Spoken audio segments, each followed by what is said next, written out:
The old hand plane rests on the bench with cedar dust caught in its mouth, and the golden hour comes through the workshop window like it has somewhere else to be.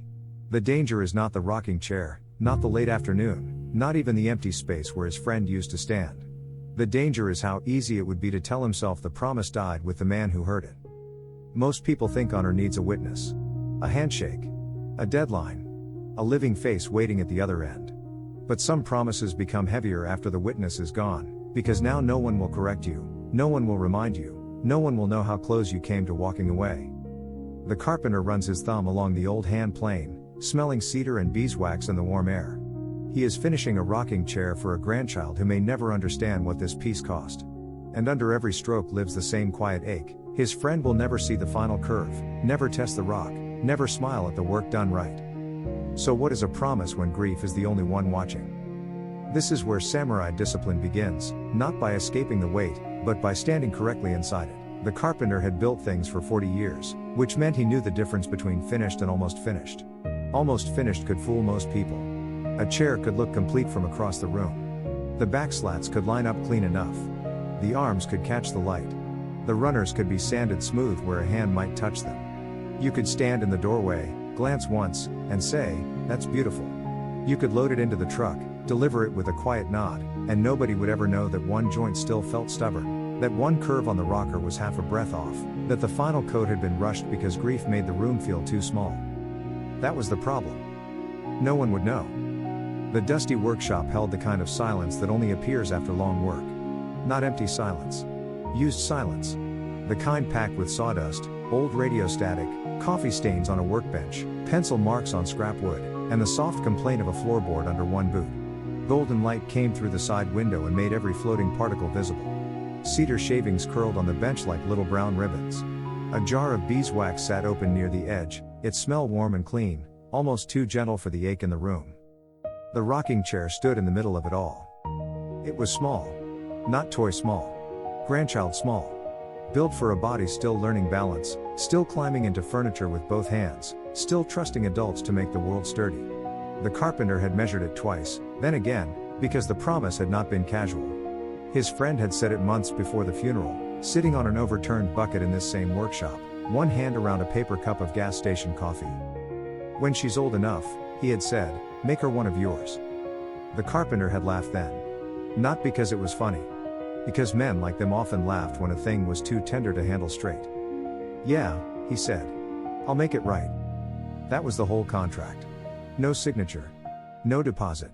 No calendar reminder. Just two older men in a dusty shop, pretending there would be time. Now the friend was gone, and the promise remained like a nail sunk below the grain. The carpenter picked up the old hand plane. It had belonged to his father before him, the handle darkened by decades of palms, the blade sharpened so many times it seemed to have lost weight with age. He set it against a strip of cedar and pushed. The shaving lifted clean, thin enough to see light through it. A good cut. A controlled cut. The kind of cut that tells a craftsman his hands still know what his mind is struggling to remember. But his hand stopped halfway down the next pass. Because the chair did not need to be perfect to be accepted. That thought came quietly. Almost politely. It did not arrive like laziness. It arrived dressed as reason. The child would not inspect the underside of the runner. The family would be grateful. His friend's daughter had enough to carry. Nobody needed museum work. Nobody needed him standing here until dark with his back stiff and his eyes burning, correcting details that only the dead man would have understood. The mind is good at making escape sound practical. It tells you that lowering the standard is mercy. It tells you that grief has earned you a shortcut. It tells you that because the person who mattered most is no longer here to see the work has lost part of its meaning. And for a moment, the carpenter wanted to believe it. He looked at the chair and saw the empty future around it. His friend would never sit in the corner and tease him for taking too long. He would never run a hand over the armrest and say, "You always did fuss over the parts nobody sees." He would never be there when the child rocked too hard and laughed, or when her small fingers found the smooth place under the arm, or when years later the chair sat in a bedroom corner holding laundry, books, maybe a stuffed animal with one missing eye. That was the wound inside the promise. The work was still alive, but the witness was not. A weaker part of him wanted to punish the promise for that. Not openly. Not dramatically. Just by doing less. By calling the chair good enough. By letting the final details remain almost right. by folding his grief into the wood and pretending it was fatigue. He set the hand plane down harder than he meant to. The sound cracked through the workshop. Then came the shame of that sound. Not guilt exactly. Something quieter. He rubbed his thumb along the plane's worn handle, and his jaw tightened. The tool had never cared about his mood. Cedar had never softened because a man was hurting. A promise had never become lighter because keeping it felt lonely. This is the confrontation in Geary, the moment when duty no longer has the warmth of approval around it. Early in a promise, there is energy. People hear you say it. Someone believes you. You can feel honorable before the hard part even starts. But later, when the phone stops ringing, when condolences thin out, when the calendar keeps moving with an almost rude indifference, the promise becomes private labor. It stops being a statement and becomes a test. Not a test of emotion. He had emotion. Too much of it some days. The test was whether emotion would be allowed to edit the standard. The carpenter walked around the chair slowly. The old hand plane stayed on the bench behind him, blade angled toward the light. He checked the back rail with 2 fingers. He crouched to sight the runners from floor level. One rocker lifted clean, then settled. The other had a faint hesitation near the end of the motion. Most people would never feel it. A child might not notice. The family would certainly not complain. But the hesitation was there. Small things become large when no one is watching. He could hear his friend then, not like a ghost in the room, not some dramatic voice from another world, but as memory does its ordinary work. A half sentence. A laugh through the nose. The way he used to say, "Don't cheat the hidden side," whenever they were fixing something no customer would ever inspect. The carpenter almost smiled, and that almost made it worse. Because missing someone is not clean. It does not only make you sad. Sometimes it makes you irritated. Sometimes it makes you tired of being the one left with the box of unfinished things. Sometimes love turns into resentment for one ugly second, and then you hate yourself for having the thought. He looked at the rocking chair and whispered, "You should have been here." The words did not solve anything. They just landed in the sawdust. Outside, a pickup passed on the road. Somewhere beyond the shop, a dog barked twice and went quiet. The sunlight shifted lower, touching the chair's arm, then the old hand plane, then the carpenter's hands. Those hands were not heroic. They were dry at the knuckles, scarred in small ordinary places, one thumbnail split from an old mistake with a clamp. They had built cabinets, porch steps, kitchen tables, shelves that sagged anyway because customers loaded them wrong. They had also held the funeral program folded in half because he did not know what else to do with them. Now they had to decide what kind of man would remain after the witness disappeared. A careless man would finish for relief. A disciplined man would finish for the promise. The difference would not look dramatic on camera. No swelling music. No grand speech. Just a carpenter in a dusty workshop, turning back toward the bench, picking up the old hand plane again, and admitting the hard truth without making it sentimental. The dead cannot approve your work, but they can still reveal your standard. That is why unseen work has weight. It strips away performance. It removes applause. It leaves only the quiet relationship between what you said you would do and what your hands are doing now. In that gap, character stops being an idea. It becomes pressure on the palm. It becomes one more pass across cedar. It becomes sanding the underside of a runner because a child's hand might find it someday, and because your friend trusted you before he knew he was running out of time. The carpenter drew the plane across the wood again. Slower this time. The shaving rose in one long curl, and the scent of cedar opened into the room. Training does not begin when grief becomes noble. It begins while the old hand plane is still heavy in his palm and the part of him that wants to be done is still making a decent argument. The carpenter does not fight that voice by pretending it is not there. He hears it. He lets it speak. Then he refuses to let it choose the next movement. He sets the hand plane flat on the bench, not dropped, not slammed, flat. The simple placement matters. It is the first piece of order in the room. His hand stays on the worn handle for one breath longer than necessary. Cedar dust clings to his knuckles. The smell of beeswax hangs in the warm air. He says nothing out loud, because the workshop does not need a speech. It needs a man to return to the work without turning pain into an excuse. He takes one slow breath through his nose and names what is actually in front of him. Chair. Runner. Plane. Light. Wax. Not funeral. Not hospital. Not the last phone call. Not the empty chair at the service. Those things are real, but they are not the board under his hand. Grief tries to pull the mind into a room that no longer has a door. Discipline brings the body back to the place where a promise can still be kept. He bends close to the rocker and runs 2 fingers under the bottom curve. There it is again, the faint hitch, the small unevenness that nobody else will notice until the chair moves in a certain way across a certain floor. He does not curse it. He does not dramatize it.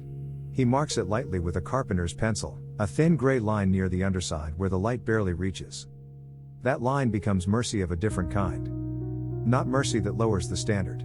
Mercy that gives the work a place to begin. When a responsibility feels too heavy, the undisciplined mind tries to solve the whole life at once. It asks questions no hand can answer. Why him? Why now?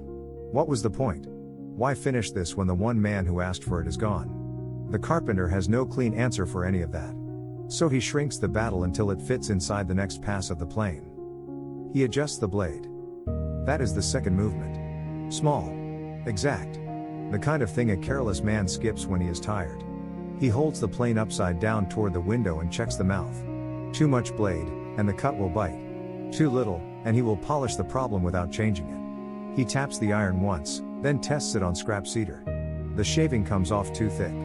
He resets. Tests again. Thin curl. Better. The lesson is not hidden in a temple. It is sitting on the bench in a dusty American workshop. Do not ask a blunt setting to produce clean work. A mind can be set too deep, too shallow, too hungry for relief. A man can push too hard because he is angry at the dead for leaving, then call the damage passion. The carpenter knows that feeling. He feels it in his forearm before he lets it reach the chair. So he loosens his grip. Not weak. Just honest. Enough pressure to guide the blade, not enough to punish the wood. He places the plane at the marked line and pushes. The sound changes when the blade is right. It is not loud. It is a steady whisper, a shaving lifting from the runner in one controlled ribbon. The chair does not forgive him for his grief. It simply responds to the quality of his attention. He stops after one pass.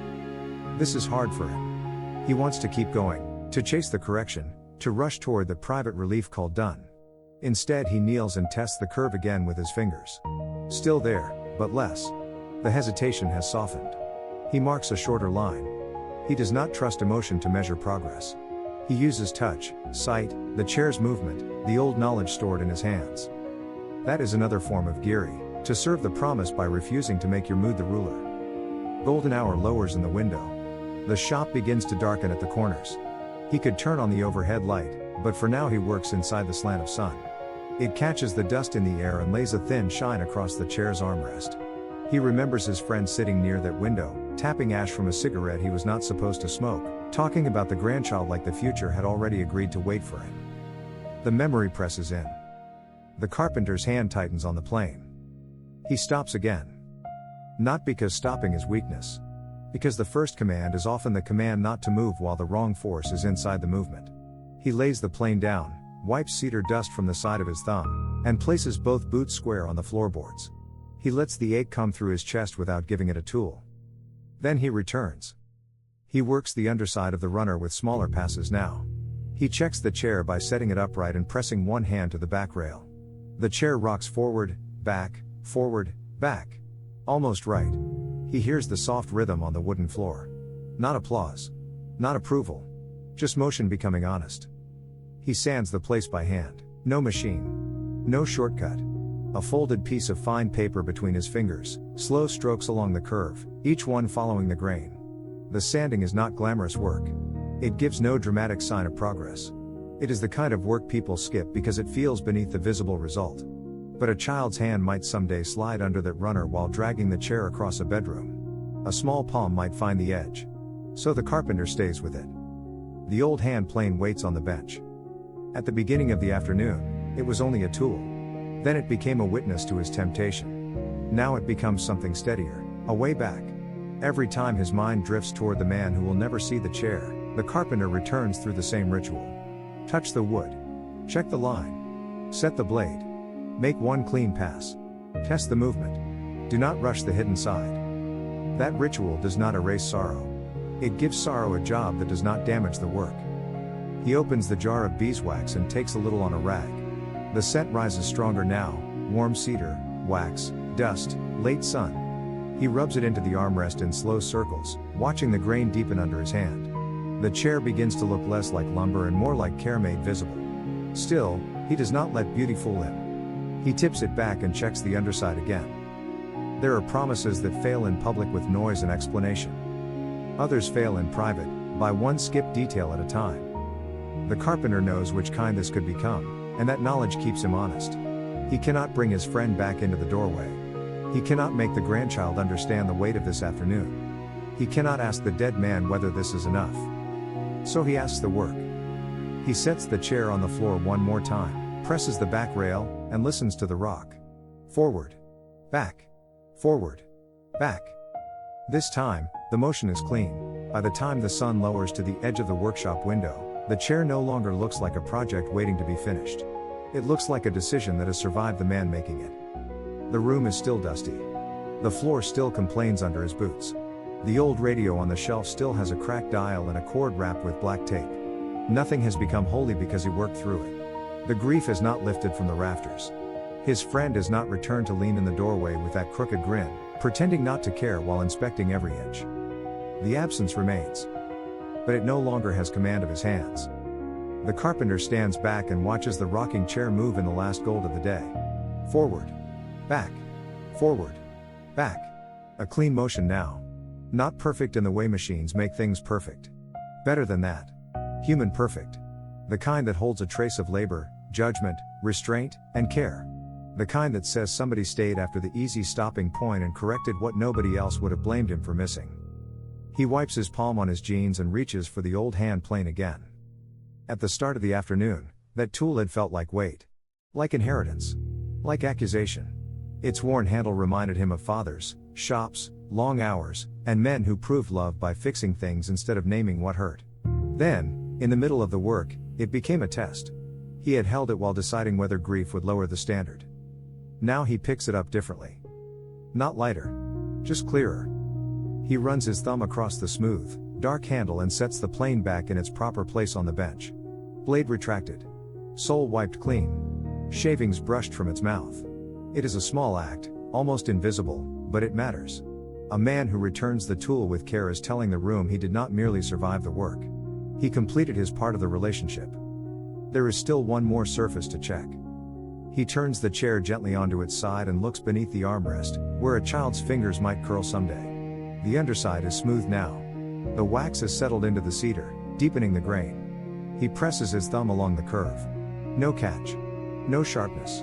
No hidden roughness left for someone else to discover.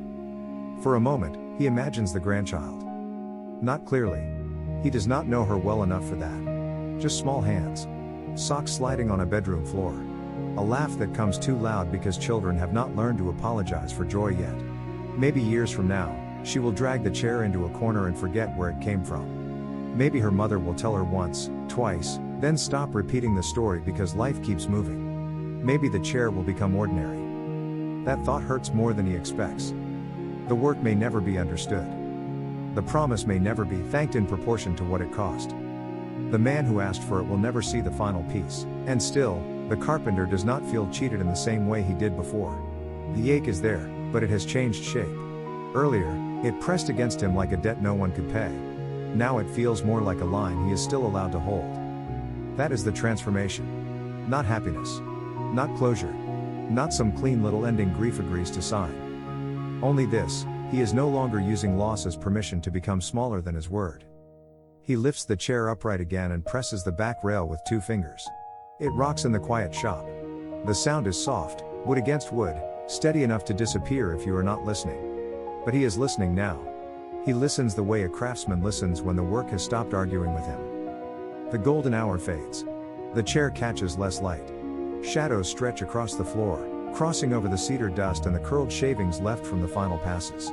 Earlier, that same light made every particle in the room look restless, like the whole workshop was unsettled by what was missing. Now the dust still floats, but it does not feel like disorder. It feels like evidence. Work happened here. A man wrestled with the part of himself that wanted relief more than honor, and he did not let that part finish the chair. He gathers the shavings by hand. Not all of them. He is not trying to make the workshop look staged. He just clears the bench, closes the beeswax jar, folds the rag, and places it beside the plane. The smell of cedar and wax stays in the air, warmer now, less like a trigger and more like a record. A scent the room will hold after he leaves. His phone sits near the window. He has avoided it for most of the afternoon. There is a message from his friend's daughter, sent that morning. No rush. I know this is probably hard. He reads it twice. His first impulse is to write back something plain and safe. Almost done. Bring it by tomorrow. He could leave it there. Men like him are skilled at compressing whole weather systems into 3 flat words. But he looks at the chair, then at the old hand plane, then back at the phone. He types slowly. I finished it right. He stops. The sentence is true, but it feels unfinished. Not because she needs the full weight of his grief. That is not hers to carry. But because the promise deserves a little more than logistics. He adds. Your dad would have checked the runners first. So I did too. He sends it before he can sand the feeling out of the words. The workshop goes quiet again. No applause follows. No vision. No sudden peace that makes the loss seem worth it. The carpenter still has to load the chair carefully. He still has to drive it across town. He still has to stand at a doorway tomorrow and hand over something made for a future his friend will not enter. That will hurt. He knows that. But the hurt will not be carrying shame with it. That matters. Because the unseen work changes the worker first. Before the child rocks in the chair, before the family touches the polished armrest, before anyone says, thank you, the promise has already done its deeper work. It has revealed whether the carpenter belongs to his mood or to his word. It has shown him that honor is not a feeling that arrives when the task is meaningful and witnessed. Honor is the standard that remains after meaning becomes painful and the witness disappears. He turns off the overhead light he barely used. The last line of sun catches the old hand plane one more time, sitting clean on the bench. The carpenter pauses at the door and looks back at the chair. It is finished. Not because the grief is gone. Because the promise still stands. Tomorrow, that rocking chair will leave the dusty workshop and enter a home where life is already moving on. It may sit near a bedroom window. It may scrape across a hallway floor. It may become part of a child's ordinary world before she is old enough to understand the promise inside it. That is how duty often works. The deepest things you do may not announce themselves. They may look like showing up to the workbench after dinner. Like answering a family message honestly. Like finishing the underside of something nobody will turn over. Like keeping a promise after the person who trusted you is no longer here to check. You have your own version of that chair. Maybe it is a promise made in a kitchen when everyone was tired. Maybe it is a responsibility left behind by someone you loved. Maybe it is a quiet standard at work, at home, or in the garage late at night, where nobody claps when you do the thing properly. Do not wait for grief to feel clean before you keep your word. Do not wait for someone to notice before you return to the hidden side and make it right. If this story reached you, carry it into one unfinished promise today. Not all of them. 1. Run your hand along the work. Find the rough place. Make one clean pass. Honor is what remains when no one is watching and the promise still has to be kept.